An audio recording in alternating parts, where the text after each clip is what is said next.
Join our psychedelic smoke sesh as we explore exciting new dimensions of existence, thought, and possibility. We'll take you out of this world and blaze through infinite realms, while occasionally forgetting what we were saying. This is Higher Consciousness.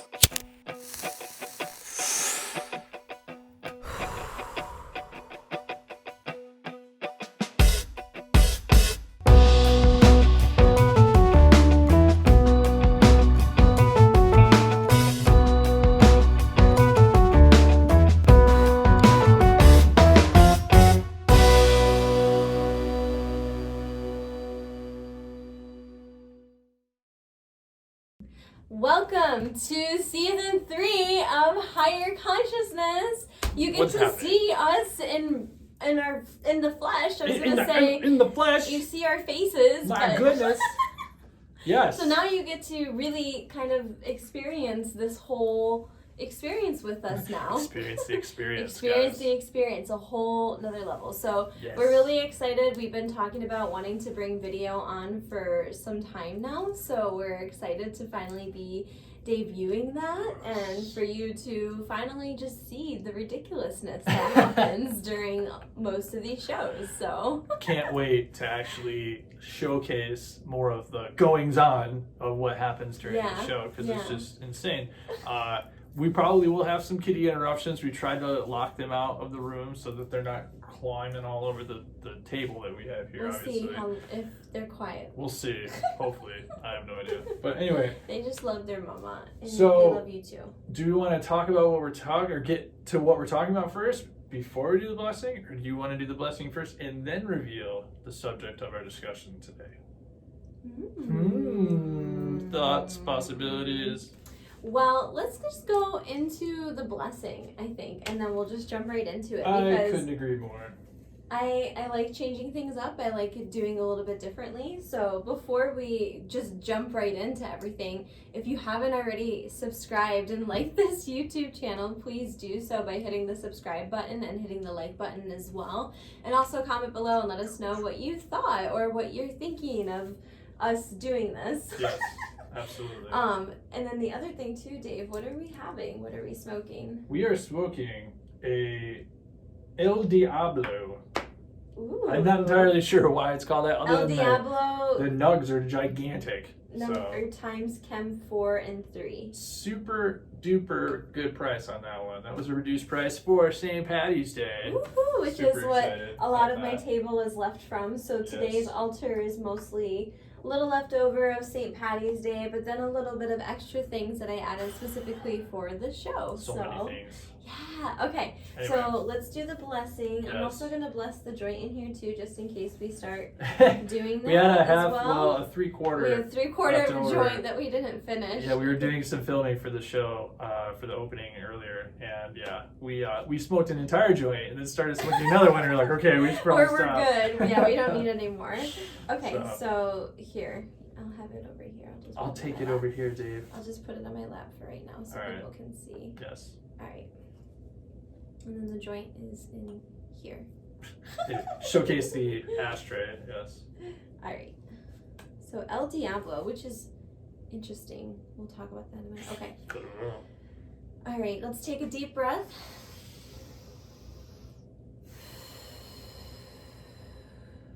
And I just want to, the reason why we do this is because here on Higher Consciousness, we want to really be mindful and intentional of what we're doing. So for those of you who are new, if you're asking why are you blessing this every single time? What is happening? What is happening? It is to just invoke, the good energy and just to really honor Mary Jane for who she is and what she does. Yes. All right, ready? Mm-hmm.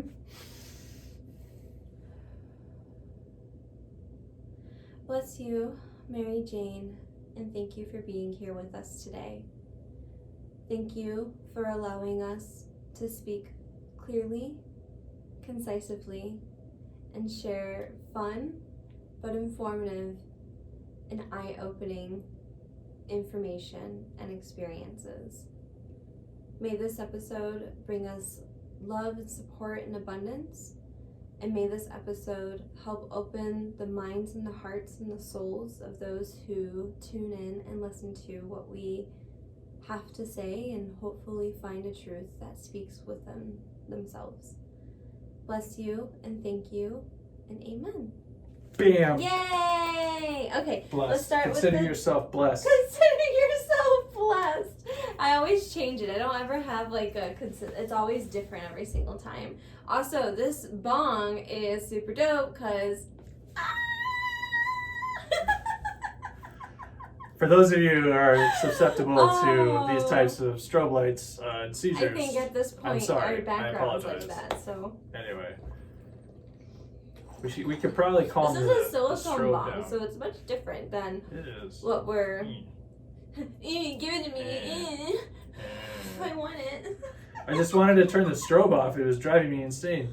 Just wanted to, Oh, I didn't know that it couldn't strobe. Oh yeah, baby, we got levels. All right, let's go through the levels. We got super strobe, and then we got like mild strobe. You know, I still want to party, but you know, I'm not like going crazy. And then the final, just sort I of just want to be on. just on. So you know, but I'll keep it on. Your feathers are falling. Oh no, that's okay. All right, so let's get into the topic. So we're really excited for this topic. It has been something that we've been wanting to talk about for I think some time now, and today we're going to be discussing shamanism. Shamanism. I don't know why we had to be like shamanism. Because it's all mystical, baby. Shamanism is not something that is part of our Western culture, really. No. Or not really part of most modern culture. It's been Well, shoved out, right? well, I don't know if I would. Yeah, I would say like yes or no. I think it depends on. Isn't that what St. Patrick was doing on St. Patty's Day? He was kicking out all the snakes. Yeah, quite Get outta literally here. enforcing Christianity You is pagans. what was happening. That was St. Patrick's Day. Right. Yeah. So. Shaman snakes. Shaman snakes. So first off, Sorry. we should just discuss what shamanism even is before we get into like what and how it Define is that like a stuff. thing. So I would say shamanism is basically the oldest practice or the oldest religion or the original doctor that Ooh. combined They commanded it. the original doctor who combines both the physical and the ethereal as well as the underworld and those realities and dimensions that we can not see. I wanted to do it first, Jacob.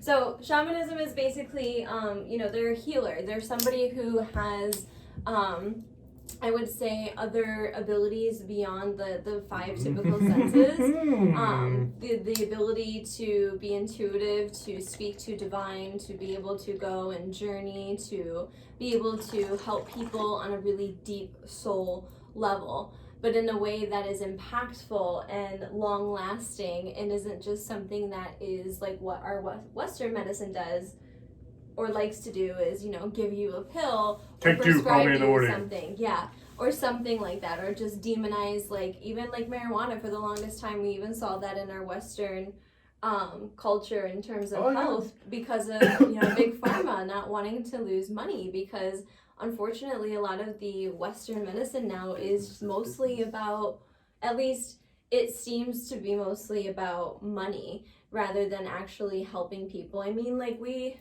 had a couple hospital trips that cost like thousands of dollars just for like a Band-Aid. And like, at the end not just a Band-Aid, but here, you can put it on yourself. Yeah, here, you could do it yourself on top of that. I mean, I understand. I know how to work a Band-Aid. I'm Right. just saying, like, I mean, I'm in an ER. It's kind of your job. Cost you $800 though. Anyway. But I mean, there's lots of other things that go with that too, and I'm sure we'll dive into more of that later. But it's not just, when we talk about like doctors and medicine and treating the body that way, this is beyond that. This is trying to get at the ailments that are evident within the physical body. Mm-hmm. Because there's not a physical causation often. Oftentimes it's more of an energy imbalance or there's an emotional imbalance or there's something that is not quite right on a spiritual, emotional, soul level that manifests itself in a physical level. Yeah. And that is, I think, evident in just our world now, our culture. I mean, look at the way that we perceive our day-to-day, you know. Everyone, I think, perceives their day-to-day job as a grind or as a struggle. Everyone believes that their day-to-day experience is a struggle or a grind. On who you're asking. I wouldn't say that for us, but that's what I meant, is that most people, the collective at large, experiences their day-to-day like that, versus, you know, people like us who we've tried to, well, I shouldn't say try, we have made decisions that have put us outside of that and creating a different schedule for ourselves, a different way of expressing our creativity and our self through work. So, you know, I think with shamanism, it is a skill that goes beyond anything that you can learn in modern medicine. You know, like it's something that it's like quite literally understanding how to go into someone's soul and do surgery and like figure out how to like remove the shit that ain't working for them with their help, because it's all personal. Well, yeah, and it's like the shaman always is like the guider, right? Like they're the one that's like helping you through this. Yeah, they're the facilitator, because essentially you're the one that's doing the healing. It's just you have the shaman who is there, who can identify and be willing to go where you don't want to go, in order to help you, like, in that grander scheme, with whether it be like a spiritual or emotional. And oftentimes, because we've talked about this before too, everything is energy and everything begins as energy. So generally, if there is it always is energy. Never changes. No. It's always anyway. So if there's something physical off, there's probably something energetically off, or like you said, emotionally or mentally. There's a bird in my pocket. But the other thing about shamanism too is that it's a calling, I think. I think it's something that comes with great responsibility, and there's a lot that goes into it. It's not something that I think, you know, I don't think it's something that everybody can do. I don't think it's something that, you know, it takes, I think, a strong person too, because shamanism, I mean, it can put you through what I would say, it could be a rough path, because there's a lot of uncertainty. There's a lot of heaviness. There's a lot of healing, and there's a lot of other things that come with it. It's very raw, but it comes with a great responsibility as well. And for someone to be willing to take on those things and still show up for people, it really truly does take a special person. But again, it's like, I think a calling. I don't think any shaman is like, I'm gonna be a shaman. Like, most, I think, shamans are gonna be like, oh, they're getting these signs or these messages from spirit, or things are happening in their life, or these traumatic experiences that are putting them in these new ways of thinking. I think that now, especially, there are way different forms and expressions of being a shaman and shamanism than there ever have been, because I think for a long time, shamanism was relegated to the tradition, the traditional, the ancestral roots, right, and from which it originated. But now, with technology and, you know, our ability to communicate with one another, you know, we have the ability to learn about these things and to practice these things and to, you know, seek these things out for ourselves and practice these things and adopt them in a way that transforms shamanism into something new. It's a similar practice. It's still holding and honoring the traditions, but now we're taking it to the next level. We're taking it to creative thought. That is the ever expansion of consciousness. Yes. So. Making it essentially, and you know, I have noticed that within like the last few years, the word shamanism and I think shamans have become more of a collective interest. I know that I have definitely received the calling of a shaman, and it came unexpectedly. Yeah, and it's like sometimes. Sorry, I just. It wasn't that for me, but most of the time. And the angels came down and said, "Elizabeth, you shall be a shaman." No, it's not really how it happens. Yeah, no, it's not how it happens. It's. I think it really honestly just depends on the person, your path and whatnot, but but there's different types of shamans, and I think there are people who are shamans who we wouldn't consider shamans. Because I think shamanism, too, when we break it down even more, is essentially a healer and somebody who is willing to go into other worlds or dimensions in order to obtain information or receive information, give information, or share like that with somebody else or with something else. So it can go pretty far, and I think a lot of people have also discredited shamanism too, because there is a lot of unseen work, meaning we can't physically see it. It's unquantifiable, so yeah. it's not like a scientific experiment. But it is when you can quantifiable. repeat it, you right. know, in a way where you can show someone over and over again, like, this is the experience. Because until you've experienced it yourself, until you've gone through a shamanistic or a journey with a shaman, I don't think you fully understand it. You know what I mean? Like, I didn't fully understand it until I had some experience with a shaman, and until we had some experience with, you know, more psychedelic, you know, dimensions. Yeah.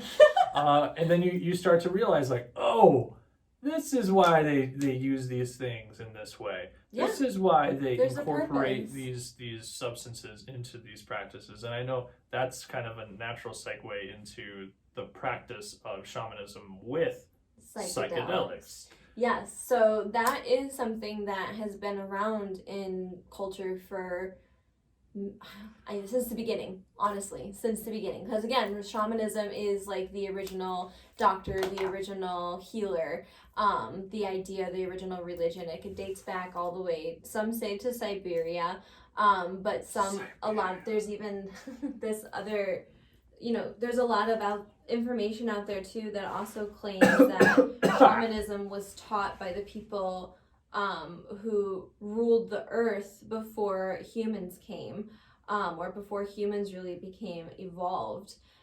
There's also rumor that shamanism was also taught from the people of the stars, which we essentially know we are of that too. I believe, I could be wrong, but I believe when we had our talk about psychedelics last season, I remember talking about with Chelsea, right? Yeah, the idea that modern man grew its brain capacity because it took mushrooms. Yeah. Like a repeated kind of practice of taking psychedelic mushrooms, using it to not only trip and have a good fucking like expansion of consciousness, but also to connect neural tissue together to expand the brain and to expand consciousness within the human brain, generation after generation after generation, yep. leading to a much more intelligent individual, you know, our ancestors. So it's an interesting idea that when you use these psychedelic, you know, substances to then break down the veil of reality to get at the heart of someone's major issue, you know, because a lot of people go to shamans, I think, maybe I'm wrong, but for guidance in their life, you know, help with navigating the human experience, because it's a little more challenging for some than others. Yeah, I think it's just very dependent on your experience. But yeah, no, I think everything that you said is very... So the one thing that I enjoy about shamanism and psychedelics, from what you're saying, it's like it rips the veil. It like rips kind of like it's like it shows you. Well, it's funny because when you think about it, it is the spiritual doctor. You know, like the doctor that we are familiar with takes the scalpel, cuts you open, rips open the dimension of your body, and shows you like, oh, this is what's going on inside. You know, it's like same fucking thing with the shaman, where they're ripping your mind open and they're showing you like what the F is going on inside. Well, when you say it like that, you make it sound so scary. It's not ripping your mind open. But that thing is so invasive. when you take these things, and I know it's because we just had what we just had last week. It's a story that we're gonna get to, I'm sure, here in a second. But when we had that mushroom experience, it does connect you to the all, you know, it connects you to all of emotion at the same time, all of experience in ways, you know, does. Like, and I think it's kind of that beautiful in a way. It's beautiful. It's like a razor edge, you know. It's like it's beautiful as it is horrible. Like it's pretty weird. But... I don't see. I hesitate to say things like horrible bad, and bad, and because I don't believe there's no such thing as bad trips. I really don't believe that, because I believe that, mushrooms in particular, as I think we've discussed before, they're shadow workers, and so they are also not human, but they're not animal, but they're not plant, so they're otherworldly in a way. And so essentially what they are, I think, in my form, is a very raw form of spirit in a physical form. It's like spirit allowed itself to come through in a very raw form through this physical being, the mushroom, and that way people could experience it whenever they did. Because even when Chelsea was on our episode, it was the shaman, the Santa shaman that, delivered these shrooms to people's houses and stuff, because they were watching like the reindeer stuff. So again, like, Santa's a shaman. Santa's a shaman, and it just goes back to show that plants have been used, and it's even been shown in lots of photos with Jesus as well, and in Christianity. Was Jesus a shaman? I think so. I think Jesus was totally a shaman.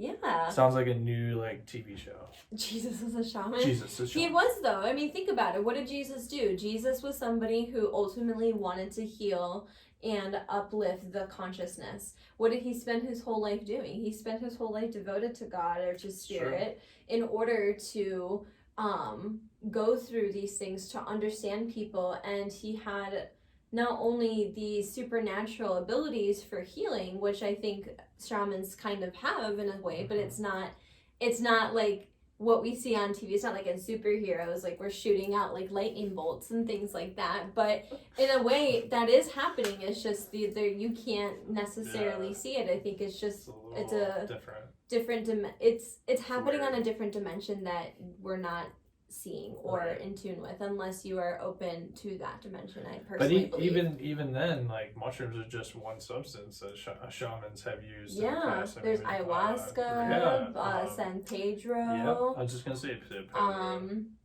what was he? Peyote. What is that? Toad venom. The bullfrog, or not the boof frog. I forgot. LSD, DMT. I mean, all of those things done in like a micro dose. It's not like the shaman's getting like blown the F out. No, we never said they're getting blown the F out. But all I'm saying is, when you bring up like the idea of like taking LSD and DMT and that kind of stuff, like that is some pretty intense, experience. But that's what ayahuasca is essentially. I know. It's like, so I think what he's trying to say is that there's a difference between plant medicine versus like medicine that does not come necessarily from plants, but DMT does come in plants and things like that. And the dosage, because I don't think I could be wrong, but I don't think a shaman is taking as high a dosage as those who are like in the trip. Like, no, trying to, I don't think so. Guidance from that shaman. I think, but they do take it. So traditionally, since we've done this, and we're like, I don't think we've really explained. So traditionally.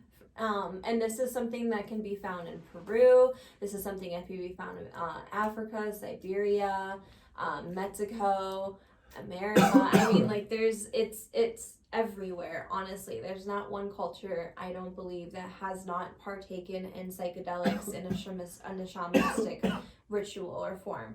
And so it's a very, very serious process, and it's not something that everybody gets to do. There's lots of questions that need to be asked. The shaman's going to ask, and ask certain things to be able to really get a read on you, to see if you're truly ready, because these experiences are very intense. And the other thing about these experiences too is you really don't know how they're going to go until you are in it. Like it depends on your state of being and your state of mind and what spirit and the shaman is seeing and what you go through. And that's why it can be a lot. Now we should say though, is that it's not all about taking psychedelics and going on intense journeys through your mind and soul. It's sometimes more, just working with someone on a more, Not every shaman works with psychedelics. Still kind of level You know what I mean? Yes, no, not every shaman works with psychedelics. Right, and just like asking you to visualize in your mind, what comes to mind, right? At certain times, and when asked certain questions. I know even for you and me, like I know you have gone through training to be a shaman, and I've gone through a lot of emotional trauma, I would say, in the past few months, and I've been able to, I think, unload a lot of that with your help, because you've asked me a lot of really good questions that have helped me go, all right, I'm not going to lie to myself right now, and I'm really going to listen to her question and ask like myself, how do I feel about that? And most of the time I found that I was dead wrong, or I was just believing something that was no, but what I'm saying is, like, I was believing something that wasn't true to who I was. I was believing something based off of what others thought of me, and that's not a way to live your life. Like, you need to, I think, make every decision with your best intentions in mind first, and then all of the other loved ones that you have around you, because you can't forget all the other loved ones that you have around you. However, you have to take care of yourself first. You have to, and that's like one of the big things about being a shaman. And that's why, again, like, there's so many different forms and methods of being a shaman. I mean, you can have a shaman ritual through dance, through a meditation. I mean, like, there's different tools, and it can be so much fun, especially when you're putting your tools together. When you're working with your tools. Yes, but it really is something that gets to the bottom of it. It's like getting to the root cause of what is happening and like why this is occurring. But shamans also, I think, are the readers of the universe. They also hold the secrets and also know the language that the languages that the universe speaks. Languages. So, like, being able to read signs, being able to, like, honestly, it's like... Oh, we should talk about how we've seen nothing but words in license plates recently. Yeah, we can definitely talk about that. That's like one form of a universal we look at numerology a lot, especially in our environment, and it's a lot more noticeable. Obviously, when you're driving, you see a lot of license plates. So we always point out, like, you see like 3 of the same number, 4 of the same number. Liz is coughing again. Are you good? Yes. All right, good. So we see, like, 3 of the same number, 4 of the same number, that kind of thing. Or our numbers, because, your numbers are 444, my numbers are 888. But all of a sudden, I don't know when it started. I think it was. It's been a minute. Yeah. Yeah, it's been a while. All of a sudden we just started seeing words, phrases. Yeah, but now it's getting like more specific. Plates. And it's getting, like the other day I was talking to a buddy of mine about doing an auction on his live stream. And as soon as I sent the message, I looked up and I saw this license plate, and the license plate said "Dudabid." Dudabid. And I was like, are you free? This is the first thing I looked at when I looked up. I just looked up and I looked right at that, and I was like, yeah. What the? There was another time that I was driving home from the thrift store, and I was thinking about potentially bringing something to a meaningful dream, which is my personal thing that I do, which I've mentioned before. No, really? My goodness, I had no idea. Well, we're on YouTube, so there's a part of me that's like, wait a minute, do I need to mention it? Because, like, but then, hi, like, guys. I don't know. So, anyway. But I saw a license plate, like, right after having the thought about the potential thing that I was going to bring or going to be bringing to a meaningful dream. I shit you not, I saw license plate that said Liz Biz. Like, I was like, what? I remember that. That was funny. That was so, like, and then there was the other day too, I was like, and 444 is part of the reason why I picked that number too, is it was not a number that I was seeing very often, and I wanted the number to be a number that didn't show up for me very often at the time, and something that was stable but on the right path. It always felt really good, so I was like, okay, 444. And when I do see it, I always know, Like, because to me, I've communicated with the universe to use 444, like, only show me 444 when I'm on the right path, when I'm like really on the right path, especially when I see it multiple times, or when you see 88 multiple times, or even like the words. It's when it comes like... up. For me, it's like it comes up when you're having a thought about something, or you're thinking through something. Like you're toiling over a decision, or you're trying to understand a concept, or like for me, I think a lot about like just culture, so I just try to like figure out cultural like problems, and like sometimes I think about stuff and I look over and immediately see 88. So it's like, oh, okay, I get that. It's like confirmation that I'm on the right track, that kind of thing. And it is that, like, it honestly, like, some people will say things like, it can't be that simple, or it can't be that obvious, or it's like, no, that's just a coincidence. Like, no, it is that simple. It is that obvious sometimes, and sometimes it is that much in your face. Yeah, well, that's the thing is, like, if you're learning to read it, but also accept it and be open to it too. Exactly. You can't see. That's the thing is, like, I think most skeptics, when it comes to anything, really, that anybody could be skeptical about. Right. They're already bringing that energy to it, right? So why would they be able to see it? If they're bringing that energy of not being able to see it, exactly, they're not going to be able to see it. So I know it sounds paradoxical, but that is how the universe works. It's paradoxical. You have to be. It's the same. You have to be in the current in order to receive the current. Right. So if something was thrown at you and your lane is like over here, you're not in the same current, so it is not going to hit you. Or if you're in the same current, then it will hit you. So it's the same way of reading signs. And, everything, there's a tapestry, I think, of life in this world. And there's still a lot that's unknown, because it's funny, I was thinking about it this morning. I was like, the more information and knowledge and like wisdom that I seek and have experienced, like, I thought I would have more figured out, but now I just have more questions. Like, I have more questions. I was like, wait a minute. To like, wait, what? Yeah, and it's like, but what about this? But what about this? And it's like, but how can it? But that's like the work. I think. I mean, honestly, I think higher consciousness is a form of shamanism in some way, shape, or form, because it's about elevating and helping people be talking about a message, healing, just planting a seed, being exactly. Giving people, I'm sure, like... I mean, you're dressed like a shaman tonight. Well, I wanted to be. This is my poncho that I like to wear. I got this I got at Avera Street. It has Guadalupe on there, who is basically the Mexican Virgin Mary. But I think she is also one of the newer modern interpretations of like an Aztec of the Aztec goddess, who, like, the name is watching me right now. I should know better. My ancestors speak with me. I'm still learning. It is higher consciousness, and we are high. Yeah, we are very high too. But that's the thing, though, is like being able to. But you can still, like, I could still perform a healing ceremony, but that would be all that I could focus on.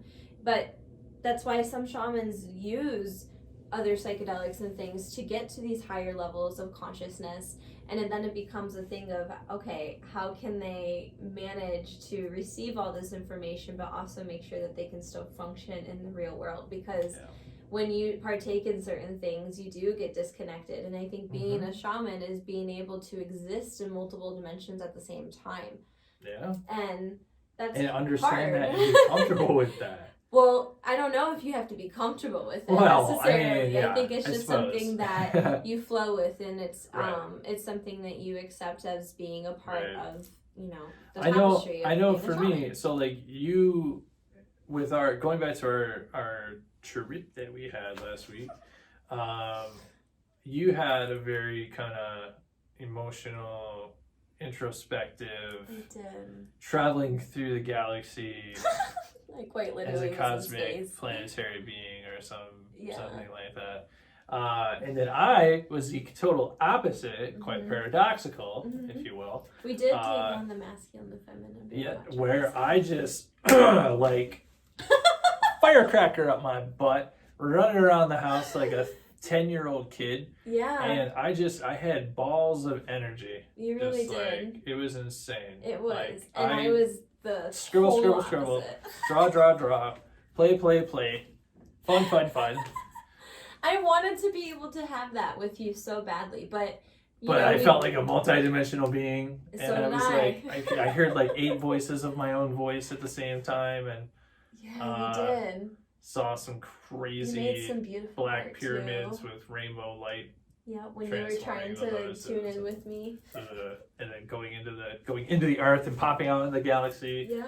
My esophagus is starting to like flex and move in ways I never like felt before. The hell.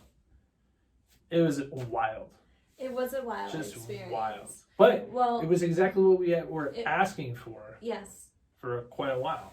Yeah, we had been asking. Well, putting it out there at least. We had made intentions right before we took it, and that's one of the things too. Is everything is done with intention, especially within shamanism. Absolutely. But especially I think with psychedelics, we've discussed before, it's incredibly important to go in with intention, right, and to be specific. And I found that I was specific, but not specific enough. But at the same time, I got what I did ask for, but I also received what I needed, even if it wasn't what I necessarily desired to have. And that's the whole point of those, even though you were having a fun experience, there was still a lot of introspection for you. And, well, I bounced back and forth between what I was doing and what you were doing, and I was trying to check up on you and make sure you're all right, make sure you're drinking water, because well, with these things, like, it burns through your system really quickly, so you got to keep drinking water and make sure like you're hydrated and like everything is good, or else like you can really like hurt yourself. So you have to remember you have because again, like it's basically like psychedelics are like spirit in raw form, in my opinion. So when you're taking spirit in raw form, you do kind of get disconnected to your physical body. So that's the other part of being a shaman too, is if a shaman is leading you in a psychedelic experience, they will also make sure that you are taking care of your physical body as well, because your physical body does react a little bit differently when you're on this, because you essentially have removed all of like the filters, of everything. Filters you didn't even know were there. Filters that you didn't realize. So well, I think about it I was thinking about this earlier for me, because I reverted back to being a child. So but for me, I was thinking how many transitions have I gone through as a conscious being since the age of 10 till now, right? And I remember distinctly there was a huge jump from my consciousness when I became more of an adult, when I changed from being a little kid into being 14, 15, that, kind of age. And then another one when I started living on my own and taking care of myself. And then, other ones when I got older and older, and then, now. So, but all of those times, it's gradual change, right?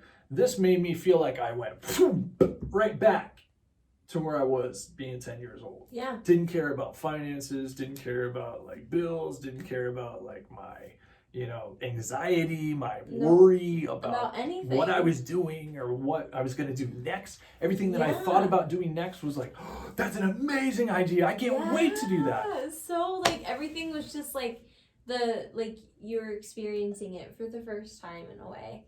And for me, For me, I have also been doing a lot of dream work and a lot of work with the moon. So my experience was very much, revolved around that.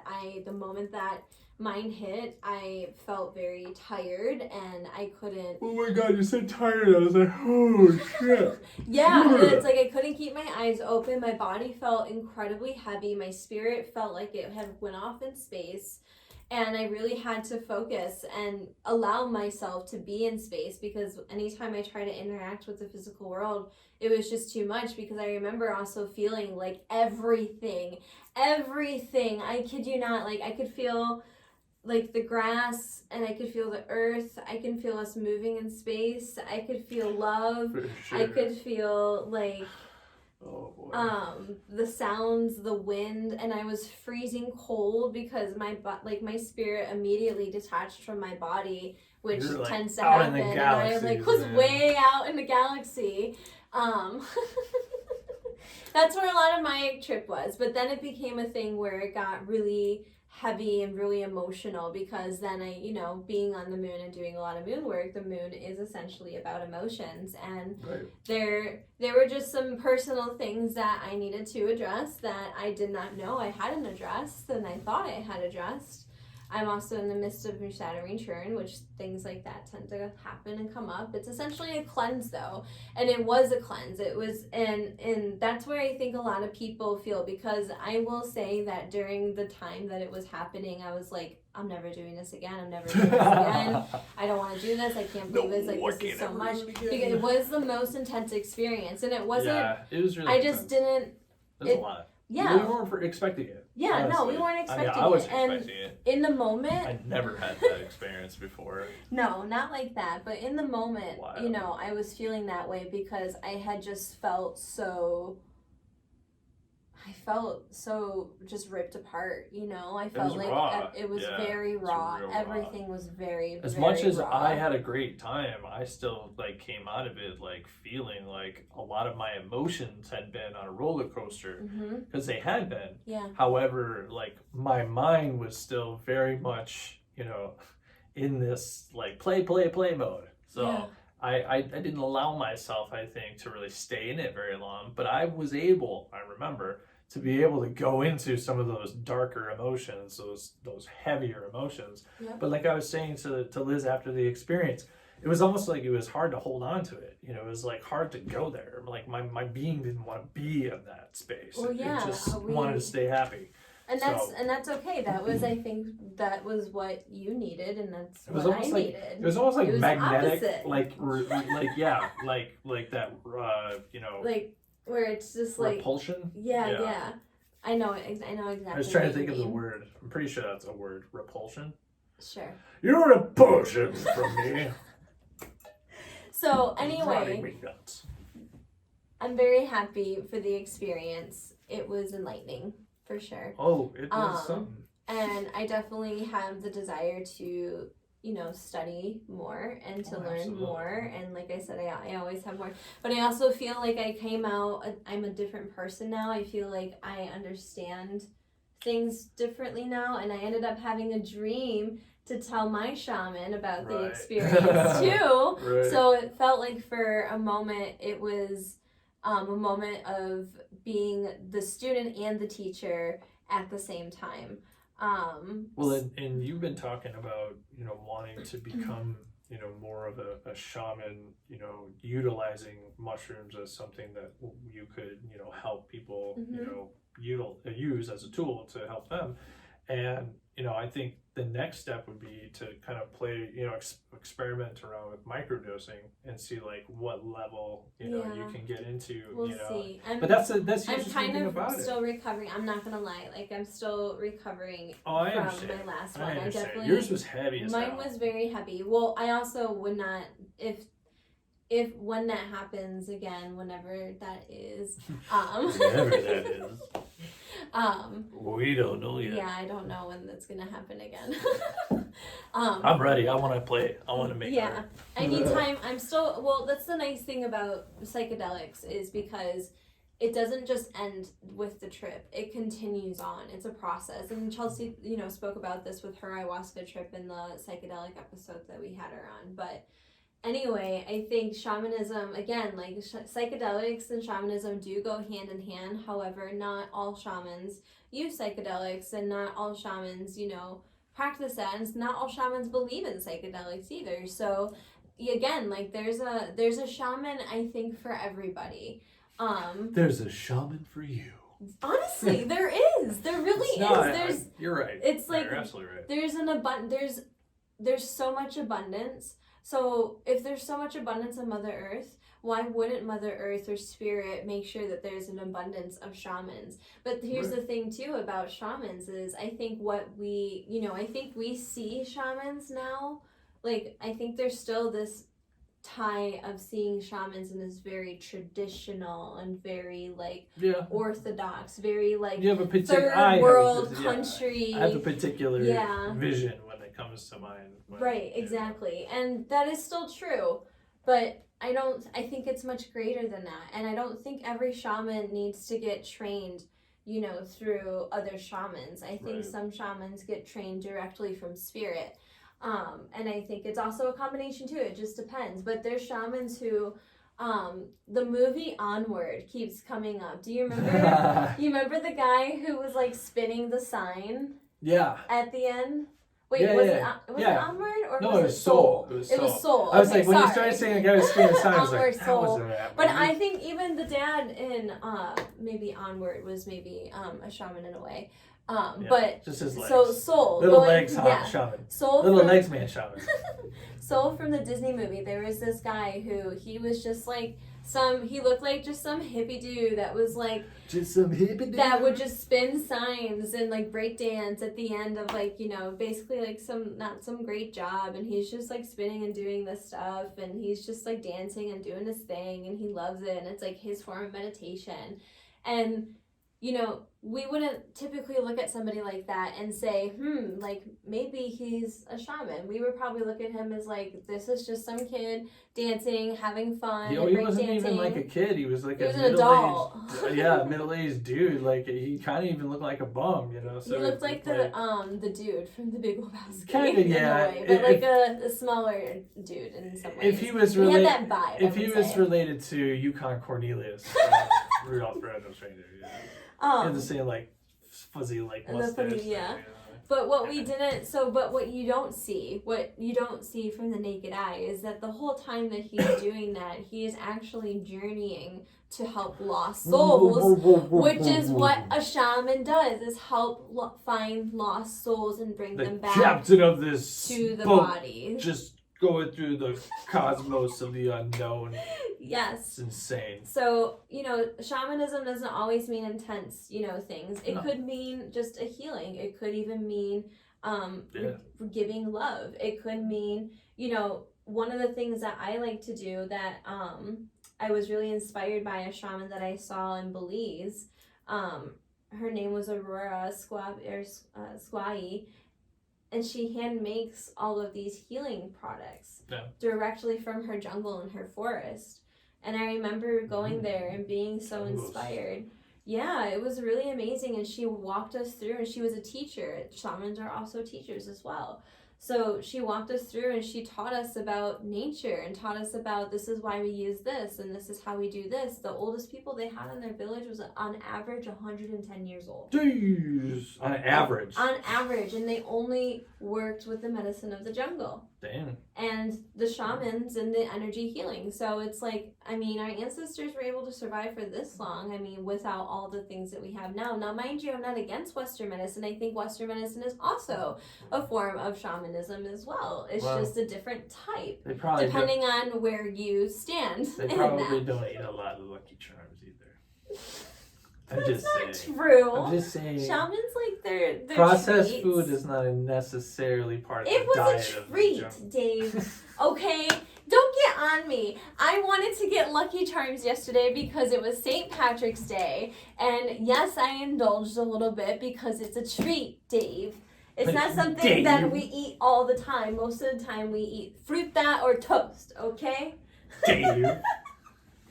So, healing, even like things that are concoctions, like like things that have intentions for healing is also a form, and I think of shamanism. I don't think shamanism it comes with the responsibility, but I also think there's more shamans in this world than we may really see. So it's like Men in Black. They're everywhere. Yeah. We don't know. Yeah. Interesting. I truly believe that. Do they need to get licensed? No. No, they don't. What's the deal with these feathers? So, this is something that I don't want you to forget about them. I know. Well, I didn't. Because they're pretty cool. I didn't want to and take they've been in the background show. the whole time. I know. Well, we only got like 9 more minutes left, so. Well, before I guess I get into the feathers, is there anything else that you want to discuss or say? Well, I must say, I have been introduced to this stuff a while back only through study though and research, never a real actual practice.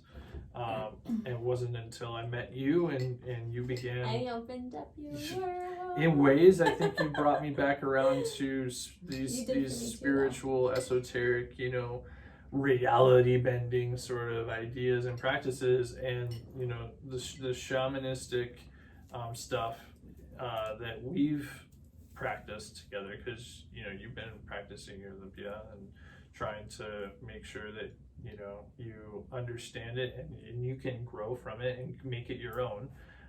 It takes time. Great being part of that and just and feeling the energy and understanding what it's all about, because it is one thing to look into it and research it, but it's a whole nother thing to experience it. You know, that's part of the reason why I sought it out, you know, to experience Reiki treatments and, you know, reflexology and, you know, these types of shamanistic, you know, healings and things like that. So, yeah. Yeah.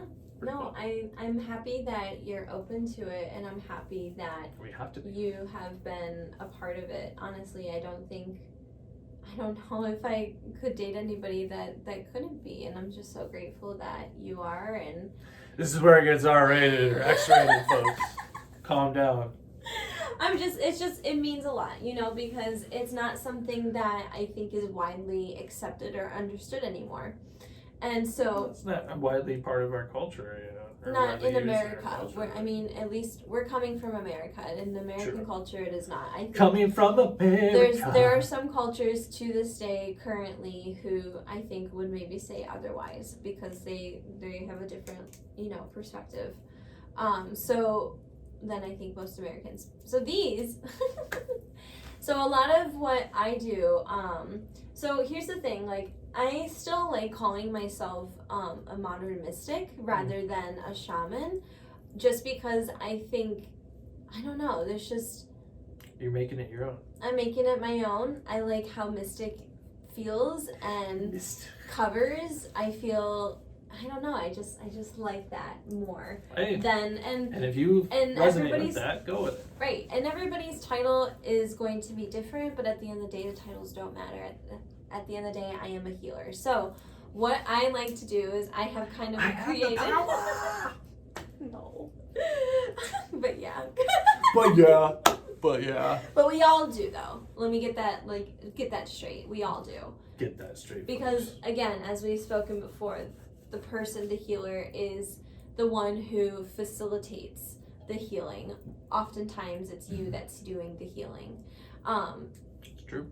Yeah, and it's just because it's... Unbeknownst. You know, think about it. Like, if you were scared to... Like, when you were a kid and you had a moment where you felt like you were scared and you wouldn't go unless you had somebody that you knew was experienced, and, like, your parents or something. And then because they took you, you felt better, because now it's like, oh, this wasn't so scary, and they guided you along the way. You know, that's basically what a healer does as well. So what these are is, I like to use different tools, specifically from nature as well. In my practice, I revolve most of my practice, I think all of my practice, around nature and honoring Mother Earth, but also utilizing her tools and her resources that are also ethically resourced, not things that are, you know, being torn off animals, because these are peacock feathers, but these are white peacock feathers. And so when I use these are in the form of element of air, but it's also used in a form of sweeping. I was hoping you were going to do it. This whole time you were just over there just stroking them. I was like, oh, I hope she sweeps me with them. Oh, it feels so cool. Especially when you're high, you're like, oh, that feels cool. But the intentions of the peacock feathers, at least in my work, in my limpia that I do, is to clear anything that doesn't serve you and to replenish with the energy of the peacock, and then whatever mantra or whatever, like, song or whatever intention or feeling, I always have Reiki on when I'm doing this too. So there's Reiki always on. Sorry, I had to. It's funny. I'm a comic book guy. It's funny that you said that though, because my first Reiki teacher, she's like, you know, you have to develop whatever you want for your Reiki to be. So if you just want to be like Reiki on, then that's what you do. On. Yeah. So, and it's like, okay, so you That's do, great. you have to make it your own. That's really important. Sure. And I actually was inspired by another healer who uses peacock feathers in the form of jarrow, which is more of a an Arabic or Indian practice, if I am remembering correctly. From the head to rhythm. toe. Yeah, I've had that done recently. Yeah, that was pretty cool. It was very. So you had the sweeping and peacock feathers multiple times. You know what's funny? When I had is it Jara? Jara. Mm-hmm. When I had, I know I'm a newbie. I'm sorry. No, I was checking the time. Oh, okay. When I had that done, the first thing that came through when I was meditating as it was going on, because I think it was like a 15 or 20, I think it was 15-minute session. First thing I thought of, or at least came to my mind or came through me, was this like ancient kind of Native American drumming and humming and chanting. Mm-hmm. You know, it was all this like like that kind of thing. I was like, holy crap, like where did that come from, you know? And it was stuff I don't think I've ever heard before.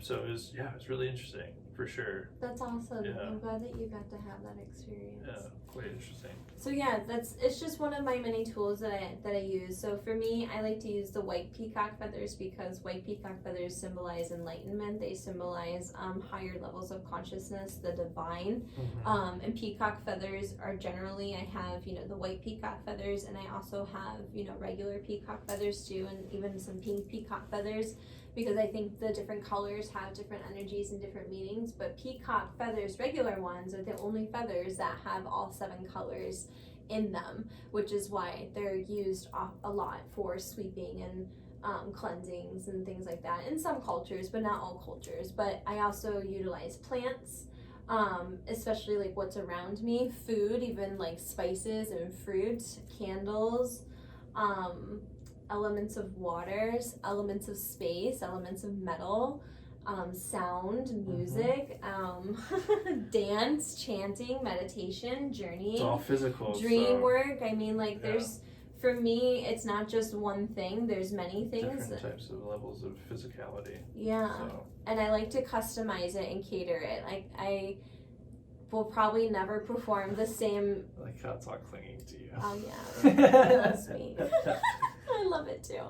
I'll never perform the same thing twice. It's always going to be different each time because it's always exclusive. You heard it here first. Because it's always going to be based on what is needed right then and now, and then it's going to be different every single time. And so if you're interested in getting a session from me, Olympia session where I utilize all of the elements and combined, my ancestry of Cuarentamo, I'm still practicing my Spanish, which is essentially healing through folk medicine, through through plants, utilizing Mother Earth, not just in physical and sleeping forms, but also in drinking and eating as well. So there's a lot, and they do a reading as well. It's an energy healing, an energy cleanser, and then there's also a reading that goes with it too. And often there tends to be intuitive insight if you are open or wanting that as well. So it's a fun process. I honestly enjoy them. Even though it's an hour long, it always feels like it's just 5 minutes by the time that we're done. Well, because I think you love it. You're excited about it, and that translates. I just get so in it. Yeah, through the experience, which is great for people. Yeah, so. And I really just try to help people live their best life, to help them heal through what may be, coming up for them that they need to work through, and just be there as a guider and a reminder that they're doing well, and to keep going, and to address these things and continue to grow and do the work. And for sure, you'll get it. You got it. You got it. Follow your heart and follow your passions. They're divinely guided. Be your own shaman. Yeah, well, yeah. Honestly, be your own shaman. Learn. Also learn to be. To wrap it up. Learning to be your own healer, I think, is important too, because traditionally shamans were also seen if you didn't have any money, or you would go, and they wouldn't take money sometimes too. Go on a journey. Yeah, if you can meditate or go on a journey, or if Ask you can yourself find questions, see what comes up. Exactly. Well, what I was saying is back then they didn't offer money. They would offer things like apples, or here, I'll feed you things from my farm if you can help us. Like a true shaman will never take money from you. A true shaman will only be focused on the. I don't know if I necessarily. Are you sure about that? At least I always thought that. I think the phrase is, because here's the thing, because that's not totally fair, because here's the thing,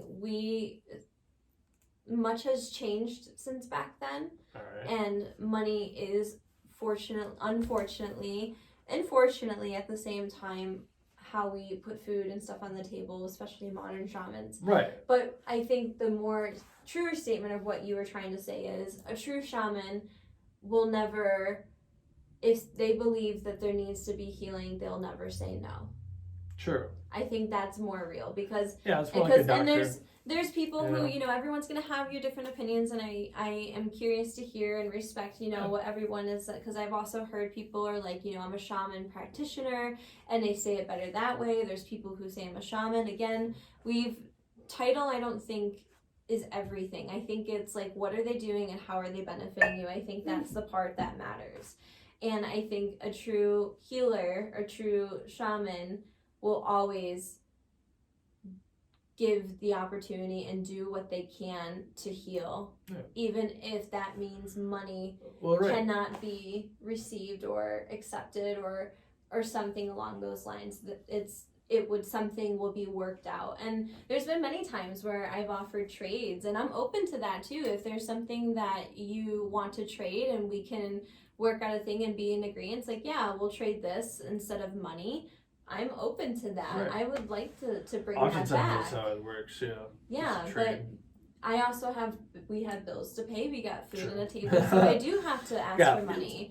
And it's not something that and it's every healer's problem, and it's like but it's part of being on the physical world. Yeah. It's part of being in a human, and that's still an important piece. A shaman is not just somebody who doesn't get to be like, they're still a human. They still have like human needs and wants and desires and things like that. So I guess I just wanted to I didn't want it to make it sound like a true shaman will never take money, because that's not necessarily, No, I understand. I guess what I was getting reality. I guess what I was getting at is kind of like what a doctor is, like a doctor goes to a job and does that type purposely of work to for get money. Yes. Plus, if I'm sure heal. A doctor was on the street and saw somebody who needed help, the doctor's going to help that person. Exactly. It's not going to be like, well, do you have insurance, sir? You know what I mean? Like, that's what I'm saying. Yes, I see what you're saying. Anyway, we are way over time, like we usually are. It's only 5 minutes. It's not 5 minutes is actually way no, over. Because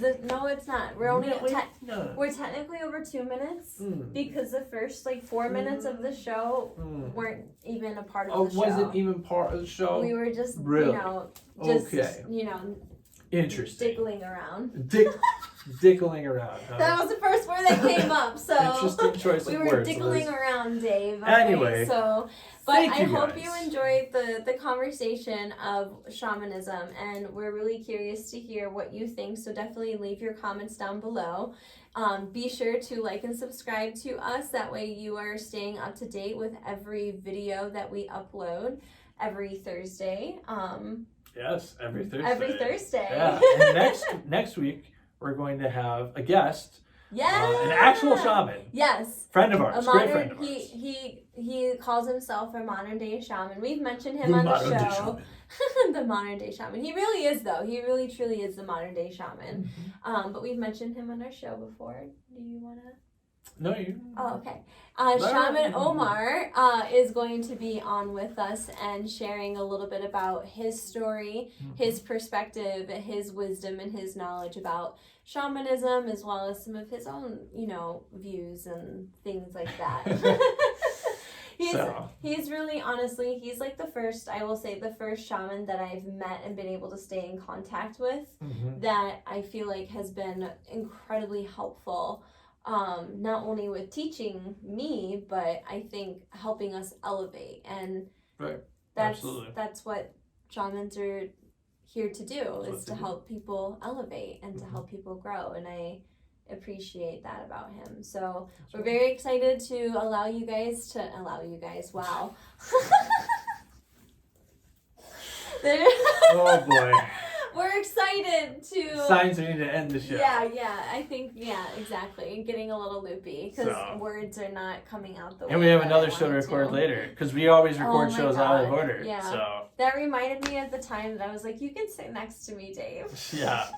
Anyways. Like, that's not what I meant to say. Anyways, Liz, it's been great having you guys join us for our very first video episode of Higher Consciousness for season 3. I can't wait, or we can't wait, for you guys to enjoy more of this adventure with us in video because we're going to be bouncing around our little headquarters here. And we got all kinds of fantastic topics for you. Do you want to talk about some of the topics before we leave? Do you want to tease them at all, what we're going to talk about? Or do you want to just like say, no, you have no idea and you're not going to know? I don't know. I don't mind doing a little bit of a tease. I don't know. Well, we can definitely say healing is going to be one of them. Season 3 is going to be one of those kind of serious. Well, not serious. I don't want to say serious, but I think more in depth. I think it's a much more a deeper dive. Touches the heart a little bit more. I think in certain aspects, if I'm not mistaken. Sure. Absolutely. I can't remember. Oh, magic. I was trying to tee you up because I'm like, I have no idea what they are, but I'm sure Liz does. I should not do that. It's bad. Yeah, bad juju, Liz. Clear Dave. No.